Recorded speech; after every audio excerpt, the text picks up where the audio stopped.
one night is enough to change your destiny. Just be responsive. یہ ایک رات دنیا میں جو کچھ چل رہا ہے نا آپ کی زندگی میں، جو میس کر دیا ہوا ہے، یہ سب بدل جائے گا. اس ایک رات توجہ کر لو.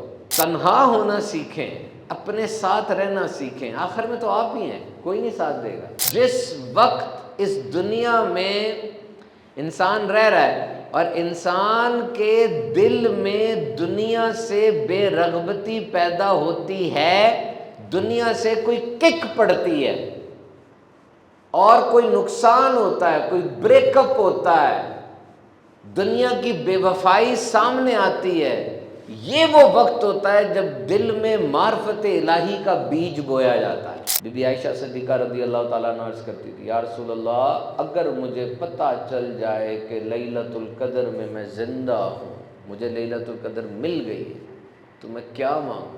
جب بھی کوئی پلان خراب ہو جاتا ہے، تمہارے کنٹرول میں نہیں رہتا، حسبنا اللہ و نعم الوکیل کیوں تمہاری زبان سے جاری نہیں ہوتا؟ مومن کا دل رازوں کا قبرستان ہونا چاہیے. اعتکاف جاری ہے. ہماری اس مسجد میں بھی غالباً 20-25 افراد بیٹھے ہوئے ہیں. تو اعتکاف ٹریننگ کے اندر ایک ٹریننگ کا نام ہے، special project which Nabi Pak sallallahu alaihi wasallam used to undertake in the last 10 nights, 10 days of Ramadan.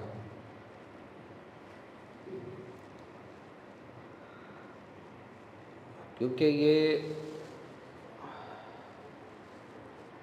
بہت اسپیشل دن ہے. جیسے ابھی ایک جو سیکنڈ ہے وہ ایک سیکنڈ ہے، ایک منٹ ہے وہ ایک منٹ ہے، 7 سیکنڈ ہوتے ہیں اس کے اندر. ایک گھنٹہ جو ہے اس کے اندر 60 منٹ ہوتے ہیں. ایک رات کے اندر 12-14 گھنٹے ہوتے ہیں. لیکن ایک رات ایسی بھی ہے جس میں ایک سیکنڈ وہ 23 گھنٹے کے برابر ہو جاتا ہے، اور ایک منٹ وہ 58 ڈیز کے برابر ہو جاتا ہے، اور ایک گھنٹہ وہ 9 سال 8 مہینے کے برابر ہو جاتا ہے، اور ایک رات وہ 83 ایئرز کے برابر ہو جاتی ہے. اور یہ وہ رات ہے جو کسی اور امت کو عطا نہیں کی گئی، جسے لیلۃ القدر کہتے ہیں. So the mercy and blessings of Allah is for each and every microsecond of the year. اللہ تعالیٰ کا رحم و کرم برکتیں وہ پورے سال میں ایک ایک مائکرو سیکنڈ میں نازل ہو رہی ہے. اگر وہ نہیں ہوگی تو دنیا ویران ہو جائے گی. لیکن رمضان اسپیشل ہے، اور رمضان کے آخری 10 دن یہ موسٹ اسپیشل ہے، اور ان 10 دنوں میں 5 راتیں یہ سپر اسپیشل ہے، کیونکہ ان میں ہے لیلۃ القدر، جس کو ڈھونڈنے کا حکم ہے. چھپایا گیا اس کو تاکہ آپ کی کیوریوسٹی بڑھے اور آپ زیادہ عبادت کریں. تو this is Qadr, Laylatul Qadr. Why we use the name Laylatul Qadr? اس کا نام یہ کیوں ہے؟ اس کے بہت سی پروپوزیشنز ہیں. تو اعتکاف والا بندہ جو ہے نا وہ ایکچولی یہ پروجیکٹ بیسڈ کام کر رہا ہوتا ہے. نبی پاک نے فرمایا میں نے رمضان کے پہلے 10 دن اعتکاف کیا کہ میں لیلۃ القدر کو دیکھوں، پھر میں نے درمیانے 10 دن میں کیا، پھر مجھے بتایا گیا کہ وہ آخری 10 دن میں ہے، تو تم میں سے جو چاہے میرے ساتھ آ کے اعتکاف کر لے. تو آپ کو الگ ہونا پڑتا دنیا سے. اسپیشل جو ریلیشن ہوتا ہے نا دنیا میں رہ کے نہیں ہوتا. سب کے ریلیشن چل رہے ہیں تو وہ بھی ریلیشن بن جائے، ایسا نہیں ہوتا. آپ کو کچھ چھوڑنا پڑتا کچھ حاصل کرنے کے لیے. حضرت موسیٰ علیہ السلام نے کہا مالک تجھے دیکھنا ہے، تیرے سے باتیں کرنی ہیں، تو کہا پھر طور پہ آ جا. یہ آبادی میں رہ کے کام نہیں ہونا، اکیلے آ جا. وہاں پہ راز و نیاز کی باتیں ہوں گی، وہاں کچھ ہوگا، کچھ دیا جائے گا، کچھ لیا جائے گا. پیارے آقا علیہ الصلوۃ والسلام بھی تو غار حرا میں جاتے تھے نا. روزہ رکھنا، تنہا ہو جانا، انسان اپنے آپ کو ایکسپلور کرتا ہے. نمازوں میں ہر نماز کی اہمیت ہے، لیکن تہجد کی اہمیت زیادہ ہے، کیونکہ تب انسان اکیلا ہوتا ہے۔ تو اکیلا ہونا یہ بڑی بات ہے۔ آج ہم اکیلے ہوتے ہی نہیں ہیں، ہمارے ساتھ موبائل ہوتا رہتا ہے۔ ایک پٹ سٹاپ تھیوری ہوتی ہے، آپ میں سے جو لوگ سمجھتے ہیں اس کو وہ ساتھ رہیں، اور جو نہیں سمجھتے وہ سمجھنے کی کوشش کریں۔ فارمولا 1 ریس، فارمولا 1 کا پتہ، وہ بڑی تیز چلتی ہے گاڑی، اور فارمولا 1 کے اندر وہ ریسنگ کرتے ہیں اور بڑی تیز چلتی گاڑی ہوتی، F1 اسے کہتے ہیں، دنیا میں بڑی مشہور سپورٹ ہے یہ۔ تو اس کے ٹائر بڑے، کیونکہ بڑی تیز چلتی ہے، وہ روکتے ہیں، بریک مارتے ہیں، اسکریچ مارتے ہیں اس کو، تو وہ ٹرن لیتے ہیں اس کا اور پھر تیز کر دیتے ہیں اس کو، اور بڑی خطرناک بھی ہوتی ہے، اور وہ ایک ریسنگ ہے۔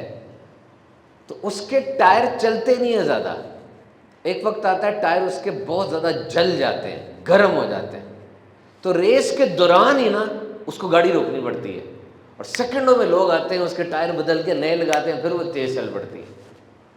اسے پٹ اسٹاپ کہتے ہیں، that you have to stop a little bit to recharge, to re-energise, to have new equipment, otherwise you will not race, آپ چل نہیں پائیں گے، آپ گرم اتنے ہو گئے۔ تو جب وہ ٹائر بدل جاتے ہیں اس کے، تو وہ پھر گاڑی نہیں ہو جاتی ہے۔ اس کا ٹائر یہ کتنا مہنگا ہوتا ہوگا، لیکن وہ بدلنے پڑتے ہیں۔ تو ہماری زندگی بھی ایسی ہے، ہم جب کام کرتے کرتے گرم ہو جاتے ہیں، بہت زیادہ تھک جاتے ہیں، ٹائرڈ ہو جاتے ہیں، تو ہمیں بھی ٹائم آؤٹ چاہیے ہوتا ہے، تھوڑے سے اکیلے ہوں۔ ہم اکیلے اس وقت بھی نہیں ہوتے، ہم سمجھتے ہیں کہ ہم تھوڑے سے اکیلے ہوئے ہیں، لیکن ہم نے پھر موبائل کھولا ہوتا ہے۔ نہیں، چھوڑ دیں، بور ہونے کی عادت ڈالیں۔ بور ہونا بڑی نعمت ہے، اس وقت نئے خیالات آتے ہیں۔ شاور میں کتنے نئے خیالات آتے ہیں، کیونکہ اس وقت آپ کچھ کر نہیں رہے ہوتے۔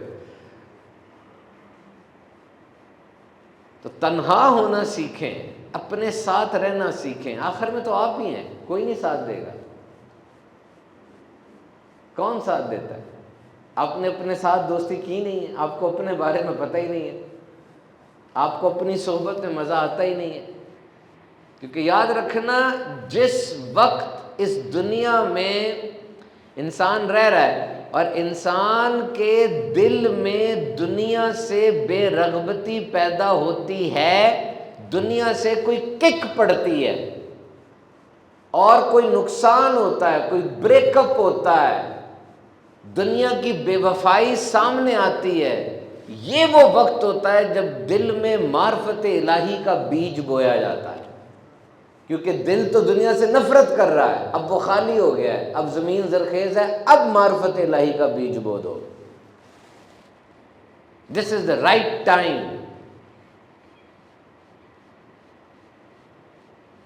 اور اگر دل ٹوٹ گیا ہے لیکن آنکھیں کھل گئی ہیں، یہ بھی تمہاری جیت ہے۔ دل ٹوٹ گیا ہے، آنکھیں کھل گئی ہیں، تو اب نیکسٹ ٹائم تم ہوشیار رہو گے۔ تو لیلۃ القدر جو ہے، اس کو قدر کہنے کی ایک وجہ جو ہے وہ یہ ہے کہ یہ شرف والی رات ہے، it's an honour and greatness, کیونکہ قرآن میں فرمایا یہ 1000 مہینے سے بہتر ہے۔ And then one thing is construction. Construction means that تنگی مینس کہ زمین تنگ پڑ جاتی ہے، اتنے فرشتے نازل ہوتے ہیں۔ اس کو تھوڑا سا ایکسپلین کرتے ہیں، یعنی زمین تنگ پڑ جاتی ہے، اتنے فرشتے نازل ہوتے ہیں۔ اور یہاں پر قرآن مجید میں جو اسلوب اختیار کیا گیا وہ ذرا اور اسپیشل ہے کہ فرشتے اور جبریل علیہ السلام، مطلب الگ الگ کیا گیا، اسپیسیفائی کیا گیا کہ پورا لشکر اپنے سردار کے ساتھ آ رہا ہے۔ امپورٹنس بتائی گئی کہ اس موومنٹ کی امپورٹنس ہے۔ حضرت ابراہیم علیہ السلام پہ 7 فرشتوں نے سلام بھیجا تھا، 7، اور وہ آگ ٹھنڈی ہو گئی تھی۔ اور سوچو لیلۃ القدر میں ان گنت فرشتے سلام کرتے ہیں، تو نعمت کا، رحمت کا عالم کیا ہوگا۔ زمین تنگ پڑ جاتی ہے، یہ آتے ہیں فرشتے اور دیکھتے ہیں کون کھڑا ہے عبادت کر رہا ہے، دیکھتے ہیں کون بیٹھا ہے اور عبادت کر رہا ہے، اور جبریل سلام کرتے ہیں، اور جب جبریل کا مصافحہ ہوتا ہے اس بندے پہ خوف و خشیت کی خاص کیفیت طاری ہو جاتی ہے، رونگٹے کھڑے ہو جاتے ہیں، آنسو بہہ نکلتے ہیں، اور یہ آنسو دعا بن جاتے ہیں۔ Just one night is enough to change your destiny. Just be responsive. یہ ایک رات دنیا میں جو کچھ چل رہا ہے نا آپ کی زندگی میں، جو میس کر دیا ہوا ہے، یہ سب بدل جائے گا. اس ایک رات توجہ کر لو، اس ایک رات کو ضائع نہ کرنا. ثواب کی امید اور ایمان کے ساتھ جو اس رات قیام کرے گا، مطلب عبادت کرے گا، اس کے پرانے سارے گناہ معاف کر دیے جائیں گے. ان 10 راتوں میں نبی پاک کمر بستہ ہو جاتے، عبادت میں اضافے کی تیاری کرتے، رات کو عبادت سے زندہ کرتے، اپنے گھر والوں کو بیدار کرتے. بتاؤ کیسی بات ہوگی کہ امام الانبیاء اسپیشل پریپریشنز کر رہے ہیں. تو پاور ہے اس میں. فرشتوں کو اختیارات دیے جاتے ہیں، ڈکری دی جاتی ہے کہ جا کے نافذ کر دو. سو دس از دا نائٹ آف امپلیمنٹیشن. ساری تاکراتیں اچھی ہیں، ہر ایک کے اندر ایک برکت ہے. کہاں لیلۃ القدر چھپی جائے. ابھی جو یہ تاکرات گزری نا کل رات والی، شب جمعہ تھی یہ، تو یہ میں نے کتاب میں پڑھا ہے کہ اگر آخری عشرے کی طاق رات جمعے کی رات سے کوئنسائڈ ہو جائے نا تو شب قدر ہونے کے چانسز بڑھ جاتے ہیں، کیونکہ شب جمعہ ویسے ہی بڑی قدر والی رات ہے جو رات گزر گئی.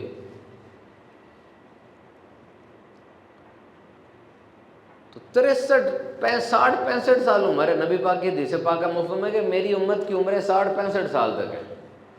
تو صحابہ کرام نے عرض کی یا رسول اللہ، ہم شمعون رضی اللہ تعالیٰ عنہ کا سنتے ہیں، پرانے بزرگان دین کا سنتے ہیں، ان کے 1000 بچے تھے، ہر بچے کو جہاد کے لیے تیار کرتے، بچہ شہید ہو جاتا پھر خود جاتے، 1000 سال عبادت، جہاد، قیام، اتنی زیادہ ریاضت. تو ہماری تو عمریں بڑی کم ہیں، اور اس میں بھی نیند بھی کرنی ہے، کھانا بھی کھانا ہے، دیگر بھی حاجات ہیں، تو ہم تو پیچھے رہ گئے.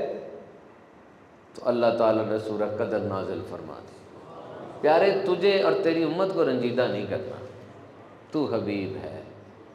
نبی پاک نے عرض کی یا رسول اللہ، یا اللہ میں تو ابھی تیری رحمت تیرا پیغام پہنچاتا ہوں ان تک، تو جب میرے بعد پھر کیا ہوگا؟ فرمایا حی حتی مطلع الفجر. پیارے صبح چمکنے تک ان پہ رحمتیں برستی رہی. انہوں نے پریشان نہیں ہونا، تیری امت پہ خاص نظر کرتی ہے. تو رب تعالیٰ نے سورہ قدر نازل فرما دی کہ میرے حبیب کے امتیوں اس بات پہ اگریوڈ ہو کہ you have short life span of 60 years and you can not be parallel with your ancestors. تم اپنے پیچھے والوں کے برابر نہیں ہو سکتے. تو چلو تمہاری عمر 1000 سال نہیں ہے، ایک ہی رات میں تمہیں 1000 سال کا بونس دے دیتے ہیں. ایک ہی رات قیام کر لو، تم پہ نظر کرم ہو جائے گی. مقصد تو جنت ہے نا، اس میں تمہیں داخلہ دے دیں گے. سستی نہ کرنا. So sometimes things are very crucial. آپ لوگوں کو سستی نہیں کرنی چاہیے. اس رات کرنا کیا ہے؟ عبادت کرنی ہے.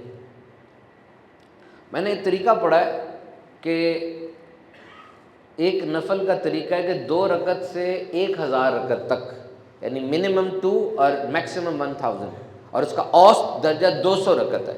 وہ کس طرح پڑھنا ہے؟ سورہ فاتحہ، سورہ قدر اور 3 بار سورہ اخلاص. 2 کے بعد سلام پھیر دیں، پھر نبی پاک پہ درود پڑھیں اور پھر کھڑے ہو جائیں، اور جتنی پڑھنی ہے اس طریقے سے کمپلیٹ کریں. کس طرح؟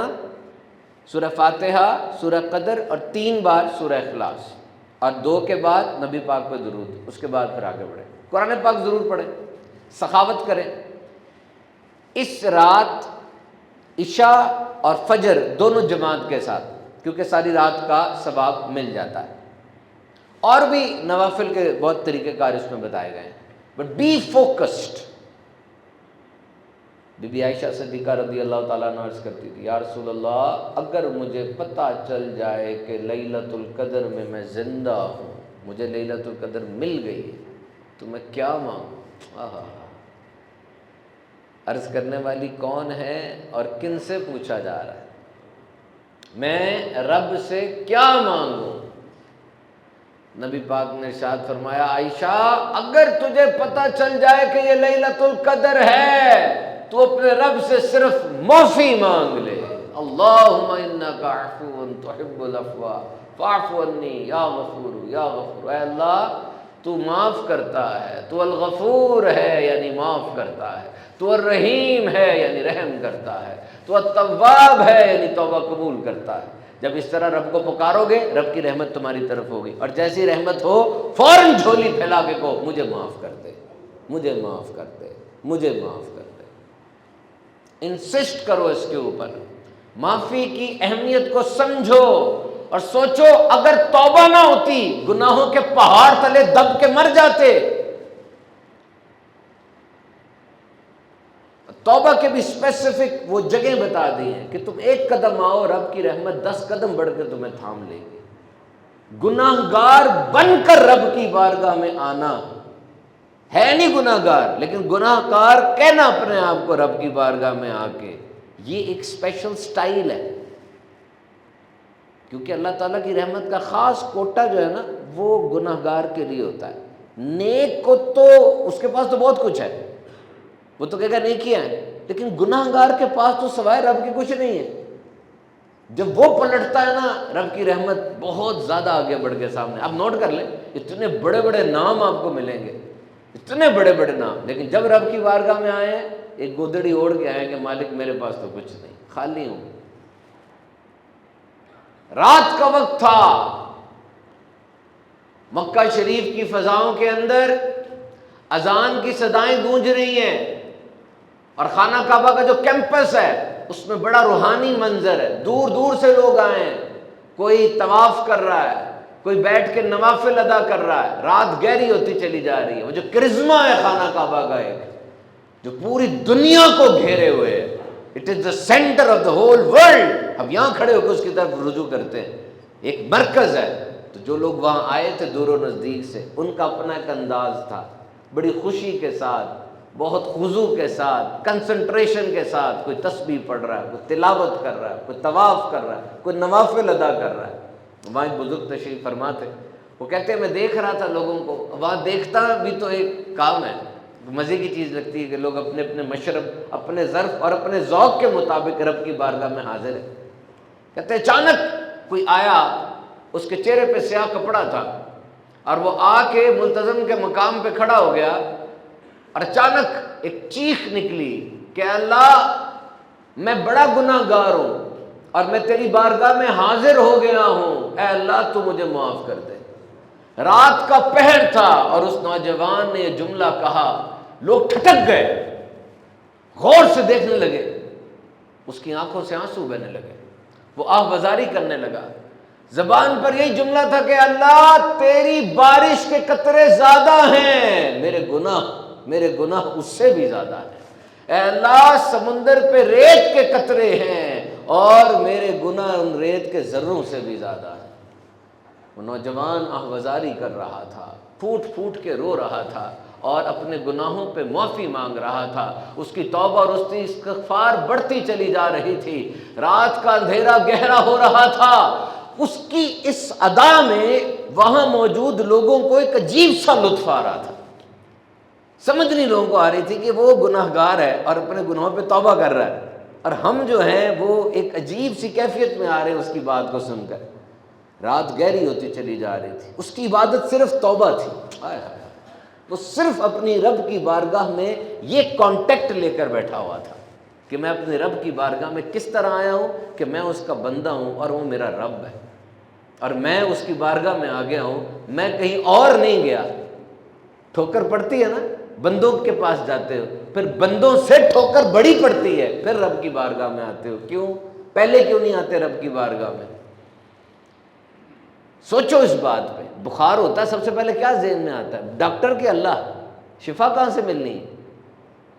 جب بھی کوئی پلان خراب ہو جاتا ہے، تمہارے کنٹرول میں نہیں رہتا، حسبنا اللہ و نعم الوکیل کیوں تمہاری زبان سے جاری نہیں ہوتا؟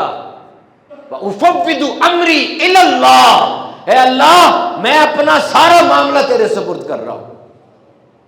کہاں کہاں رب سے کنیکشن توڑو گے مجھے بتاؤ؟ تمہاری ایک ایک سانس کتنی نعمتیں ہیں اس کی، اس کو یاد نہیں کرتے؟ نیکی کرو، شکر کرو مالک تو نے توفیق دی، گناہ کرو توبہ کرو مالک غلطی ہو گئی، بغاوت نہیں کی، خدا کی قسم اللہ تجھ سے بغاوت نہیں کر رہا، یہ بغاوت نہیں ہے، یہ غلطی ہے، انسان ہو، غلطی کر گیا، معاف کر دے، تو رحیم ہے، تو رحمان ہے، تیرے قرآن کا پہلا رحمان، تو کہتا ہے کہ میرا غضب وہ کم ہے، میری رحمت میرے غضب پر حاوی ہے۔ وہ نوجوان ساری رات تڑپتا رہا، ساری رات توبہ کرتا رہا۔ وہ جو بزرگ تھے انہوں نے دیکھا کہ فجر ہونے والی ہے، وہ قریب گئے، کہا ہے بندے تو کون ہے، تو کہاں سے آیا ہے، اور تو نے کیا ایسا گناہ کر دیا کہ رات گزر گئی اور تیری آہوازاری میں کمی نہیں آ رہی؟ تو اپنا ایک چہرہ ایک تو مجھے دکھا تاکہ میں تیرے چہرے کو دیکھوں، مجھے بھی ترس آئے، میں بھی تیرے لیے دعا کروں، اور مجھے بتا کیا معاملہ ہے۔ ابھی اللہ والوں کا طریقہ ہے کہ شیئرنگ ہو تو ہم بھی تیرے لیے دعا کریں۔ نوجوان خاموش تھا، نہ ہلا، بالکل اپنی جگہ پر کھڑا ہے۔ بزرگ نے دوبارہ سے پوچھا، نہیں ہلا، نہیں کلام کیا۔ ان کو ایک دم سے کچھ ہوا، انہوں نے آگے بڑھ کے اس کا نقاب ہٹایا، کیا دیکھتے ہیں سامنے امام زین العابدین ہے، امام زین العابدین۔ ہٹ گئے پیچھے اور کہنے لگے ان کا یہ حال ہے تو ہمارا کیا حال ہونا چاہیے۔ یعنی اللہ سے ڈر کی کیفیت دیکھو ذرا، اس کا مطلب جو جتنا بڑا ہوگا اس کے اندر اللہ کا ڈر اتنا زیادہ ہوگا۔ اللہ سے ڈرنا یہ بہت بڑی عبادت ہے، اور اللہ کی اس بات سے کہ یار اللہ سزا دے گا، اس بات سے ڈرنا یہ بھی ایک صفت ہے۔ یہ وہ امام زین العابدین ہے جو کہ اہل بیت کا چشم و چراغ ہے، اور کیا شان ہے ان کی۔ تو سوچو ذرا، اپنی کیفیت پر نظر ڈالو کہ 2026 کا رمضان تمہیں ملا، شعبان ملا پہلے کہ تم تیاری کر لو، پھر تمہیں رمضان کی پہلی دن ملا، remember that day when we were also rejoiced that we got رمضان۔ ابھی میں کل کہہ رہا تھا اپنے رات کو بھائیوں کو، یار رمضان کے بعد ہم کریں گے کیا کریں گے؟ کتنی ڈسپلن لائف ہوئی ہے، نوٹ کریں، صحیح سے بتانا کتنا مزہ آ رہا ہے۔ کھانا نہیں کھاتے، اپنے پیٹ کا حفاظت کر رہے ہیں، وقت کو بار بار دیکھ رہے ہیں، سحری میں ٹائم، افطاری میں ٹائم، اور اچھا لگ گیا کیا ٹائم کیا جی، سب بیٹھیں گے کھانا کھائیں گے، کھجوریں آ گئی زندگی میں، عبادت کا دل کرتا ہے۔ جو نمازیں نہیں بھی پڑھ رہا اس کا دل نمازوں میں لگا ہوتا ہے، جا رہے ہیں تراویح پڑھ رہے ہیں، اچانک رمضان چلا جائے گا، کچھ دن کا مہمان ہے۔ واقعی ہے کہ نہیں بونس؟ صحیح بتانا، لائف کو ڈسپلن کر دیتا ہے، لائف کے اندر مینجمنٹ لے آتا ہے، سکھا جاتا ہے ہمیں، اللہ کے قریب کر دیتا ہے ہمیں، واقعی اللہ کا مہمان ہے وہ، اس کی یاد، اس کو دیکھ کے اللہ یاد آتا ہے۔ بہرحال یہ یاد رکھنا کہ نمازیں صرف رمضان میں نہیں ہیں، اور توبہ صرف شب قدر میں نہیں ہے، اللہ کی رحمت صرف شب قدر میں نہیں ہے۔ اس نے کہا جی ساری رات آپ کہتے ہیں کہ جی دعا کب کریں؟ میں نے کہا جی رات کے آخری تہائی حصے میں، بخاری کی حدیث ہے کہ in the last quarter of night آسمان دنیا پہ اعلان ہوتا ہے کوئی جو دعا کرے تو میں دعا قبول کروں۔ کہتا جی رات کو تو اعلان ہو گیا، جب صبح ہوتی ہے تو کہ دروازے بند ہو جاتے ہیں، ختم ہوگی؟ میں نے کہا نہیں، جب صبح ہوتی ہے دروازے ایک نئی شان سے کھل جاتے ہیں کہ جو رات کو نہیں آیا دن کو آ جائے، دن کو بھی معاف کر دیں۔ میں تیرا رب العالمین ہوں، میں دن کو بھی رب ہوں، رات کو بھی رب ہوں، تو آ تو صحیح میرے پاس۔ تجھے کب ٹھکرایا؟ تو ہی نہیں آتا۔ تجھے مجھ سے بڑھ کر کوئی رب مل گیا معاذ اللہ، تجھے مجھ سے بڑھ کے کوئی آقا مل گیا جو تو مجھ سے بھاگتا ہے؟ تو بندے کو کوئی ملے تبھی بھاگتا ہے نا، تو میرے پاس آ۔ تو رمضان میں ایسا نہیں ہوا تھا کہ جب چاند نظر آیا، رویت ہلال کمیٹی نے کہا جی چاند نظر آ گیا، تو ایک فرشتہ آیا اس نے پکڑ کے آپ کو مسجد میں کھڑا کر دیا، ایسا نہیں ہوا۔ اور جیسے ہی عید کا چاند نظر آئے گا تو شیطان آئے گا آپ کو گھسیٹ کے مسجد سے باہر نکال دے گا۔ It's you, it's you, it's you, آپ نے کیا جو کرنا اپنے ساتھ،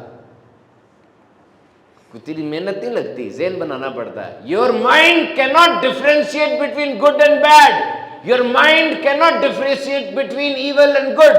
آپ کا دماغ اچھے برے میں فرق نہیں کر سکتا، یاد رکھ لینا، یہ سائنٹیفک فیکٹ ہے، سائیکالوجی بتا رہا ہوں آپ کو۔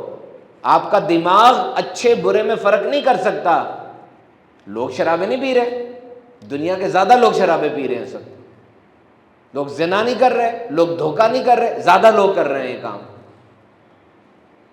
جس چیز کو آپ ریپیٹ کریں گے نا وہ چیز آپ کی ذات کا حصہ بن جائے گی۔ بس آپ نے نوٹ کیا ہوگا، ایک بندہ نمازیں پڑھ رہا ہوتا ہے، سچ جھوٹ بھی بول رہا ہوتا ہے، دھوکہ دے رہا ہوتا ہے، کیا نوٹ آپ؟ میں نے دیکھے ایسے لوگ، نمازیں پڑھ رہا ہوگا لیکن مارکیٹ میں مشہور ہوگا کہ یار یہ دھوکے باز ہے۔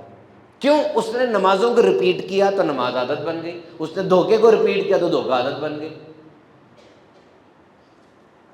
جس چیز کو وہ ریپیٹ کریں. اور رب تعالیٰ نے آپ کو 30 دن کی ریپیٹ کرنے کا آپشن دیا تھا کہ 30 دن تمہیں دے رہا ہوں کہ تم ریپیٹ کرو نمازوں کو، درود کو، سخاوت کو، سحری کو، افطاری کو، بھوک کو، ڈسپلن کو، ٹائم مینجمنٹ کو، فوکس کو، تقوی کو. تمہیں کتنی اپرچونٹیز میں دے رہا تھا، ایک ایک چیز تمہیں دسترخوان پہ نعمتیں دی، رزق بڑھ گیا، دودھ، کھجور، پھل، پوری دنیا میں اس کی ٹریڈ بڑھ گئی، ہر طرف ایک نور کا سما بن گیا. واقعی دیکھا دیکھی بھی عبادت ہو رہی تھی، ٹی وی کے اوپر بھی مذہب دین اسلام شروع ہو گیا تھا، تمہارے موبائل پر ایپس آ رہی تھی، ریلز، تمہیں انوائرمنٹ دے دیا تھا. اور یہ بھی نہیں کہا کہ صرف لبنان والوں کے لیے اور عرب والوں کے لیے وہ رحمتیں ہیں، پوری دنیا کے تم مسلمان ہو، رمضان تم پہ سایہ فگن ہے. 1 کا 70 کسی ایک کے لیے نہیں ہے، کامن ناؤن ہے. قرآن پڑھا بہت لوگوں نے، آپ میں سے بھی کئی ہوں گے جنہوں نے قرآن پاک ختم کر لیا ہوگا. کیا نا قرآن پاک ختم، پڑھتے ہو نا کچھ نہ کچھ. جی رمضان ہے، رمضان میں بالخصوص اہتمام ہوتا ہے، اچھی بات ہے، ہونا چاہیے. 1 کا 70 مل رہا ہے، تو 1 کا 70 مل رہا ہے، اور رمضان میں قرآن پڑھیں گے تو رمضان میں قرآن کا 1 حرف کا کتنا ہوتا ہے قرآن پڑھنے کا؟ بولو نا. روزہ لگ رہا ہے، روزہ لگ رہا ہے، روزہ لگنا چاہیے تھوڑا سا نا. روزہ لگنا نا، یہ وہ تو بچپن میں کہتے تھے نا روزہ لگنا چاہیے. اگر روزہ لگنے کا وہی مطلب ہے نا تو روزہ لگنا چاہیے. میں کچھ شہروں میں گیا ہوں، میں شہر کا نام نہیں لیتا، وہاں پہ لوگ نا سحری میں اٹھتے ہیں اور میرے فون کا جواب مغرب کے بعد دیتے ہیں. مغرب سے ان سے فون بات کرو، ان کو سمجھ نہیں آ رہی ہوتی کیا ہو رہا ہے اس وقت. دنیا ان کی باتوں سے لگ رہا ہوتا ہے دنیا میں اندھیرا ہے اس وقت، دنیا ساری بند ہے. مغرب کے بعد ان کی آواز میں توانائی آتی. تو میں سوچتا ہوں کہ روزے کا کیا مطلب اس کو فائدہ ہوا. ساری رات تو جاگتا رہا یہ، اب ساری رات ٹنکی فل 3 دفعہ فل ہو گئی، اب صبح اٹھ کے وہ بالکل ہے تو روزہ تھوڑا لگے تو بدلے روزہ ہے نا. کام کرو اس میں آگے بڑھ کے کچھ ایفرٹ کرو اور آپ کو فیل ہو کہ مجھے روزہ لگ رہا ہے. تو قرآن پاک میں 1 کا 100، 1 کا 100. جس طرح بھی آپ جمعے میں کھڑے ہو کے قیام میں 1 پڑھیں گے قرآن، تو نماز میں کھڑے ہو کے قرآن پڑھنے کا 1 کا 100 ہے. نماز میں بیٹھ کے قرآن پڑھنے کا 1 کا 50 ہے. تو باہر بغیر وضو کے قرآن پڑھنے کا 1 حرف کا 10 ہے. تو بندہ میرے پاس آتا ہے اور آ کر کہتا ہے جی رمضان کے اندر میں نے قرآن پاک پڑھا ہے، سبحان بھائی قرآن پاک ختم کیا ہے. تو ہم جو مذہبی لوگ ہیں ہمارے پاس آ کے لوگ اس طرح کی بات کرتے ہیں، تو میں یہ امید کرتا ہوں ریاکاری نہیں کر رہے، بس ایک اپریسیشن چاہ رہے ہیں کہ میں نے کی اپنی اچیومنٹ بتا رہے ہیں، ریاکاری نہیں ہے یہ. ویسے ہمیں دعاؤں کا کبھی کہتے ہیں تو بڑی عجیب عجیب باتیں کہہ جاتے ہیں، کبھی کبھار گھر کے وہ راز بتا جاتے ہیں تو بتانے نہیں چاہیے، لیکن ہم یہی سوچتے ہیں کہ یار یہ مجھ میں سولوشن دیکھ رہا ہے. تو مومن کا دل رازوں کا قبرستان ہونا چاہیے. پھر سنو، مومن کا دل رازوں کا قبرستان ہونا چاہیے. مجھے بات بتا گیا، بات ختم ہو گئی، وہ بات ختم ہو گئی، بات ختم ہو گئی. پھر تاکہ اوپن رہے، وہ اس کے پاس تو ایک ونڈو رہے نا. ایک شخص کی اپنی بیوی کے ساتھ لڑائی تھی بہت زیادہ، کسی نے آ کے پوچھا ہاں کیا مسئلہ ہے تیرا اور تیری بیوی کا؟ کہا میرے گھر کا مسئلہ ہے. پھر طلاق ہو گئی، اس نے کہا بتا کب؟ تو وہ غیر عورت ہو گئی، اب تو میں کبھی نہیں بتاؤں گا. دیکھا ہے بات کو سنبھالنا کتنا ضروری ہوتا ہے. آپ کی پرسنالٹی کی مضبوطی اس میں کہ آپ بات سنبھالتے کتنی ہے. اور سب سے بڑی بات یہ جتنے بیٹھے ہوئے ہیں، وہ کون سی بات ہے جس میں اب اپنے بچوں کو اور بیوی کو انوالو کرنا ہے، اور وہ کون سی بات ہے جس نے آپ تک رہ کے دم توڑ دینا ہے. یہ غزوہ بدر ہوئی نا ابھی، تو غلط فہمی پھیلائی گئی. وہ قافلہ آ رہا تھا تو اس میں کہا کہ جی مسلمان آ رہے ہیں، مسلمان آ رہے ہیں، مسلمان آ رہے ہیں. یہ مس انفارمیشن بڑی خطرناک ہوتی ہے. سچ ابھی تسمے باندھ رہا ہوتا ہے، جھوٹ پوری دنیا گھوم کے آ جاتا ہے. سچ ابھی تسمے باندھ رہا ہے، جھوٹ پوری دنیا گھوم کے آ گیا. ہارورڈ کی ریسرچ کے مطابق جان بوجھ کے غلط فہمی اور افواہ نہیں پھیلتی. ہم لوگ 70% جھوٹی خبروں کو زیادہ شیئر اور زیادہ ری ٹویٹ کرتے ہیں. 70%. کیوں؟ چسکا زیادہ ہوتا ہے اس میں، میرے ذریعے پتہ چلے دنیا کو، میں تو سیدھی نہ دن، وہ پھیل گئی، بات تباہ ہو گئی، سب تباہ ہوتا جاتا ہے. مس انفارمیشن از آنےسٹ، مجھ سے غلطی ہو گئی، ڈس انفارمیشن از ڈیسیو.